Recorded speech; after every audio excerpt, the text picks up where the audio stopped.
10 dias, 8 euros e quanto? 8,50. Então agora a gente pode viajar. Então vamos. Eu vou entrar no carro, né?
A gente está procurando a passagem secreta que liga o castelo no lago.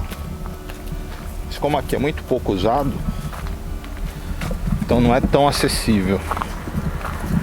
Em teoria é um túnel que passa por debaixo da estrada.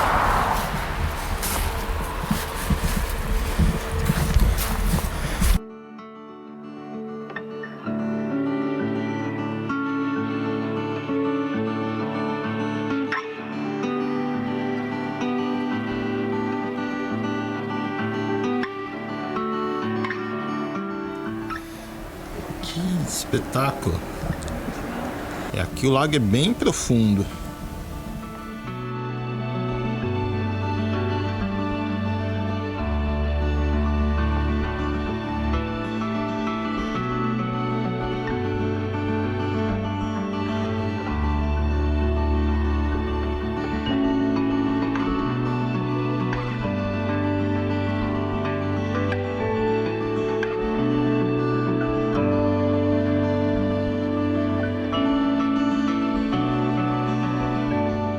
Eu não tô com a lente de zoom, mas a montanha tá abrindo lá atrás, no alto da cidade.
E aí?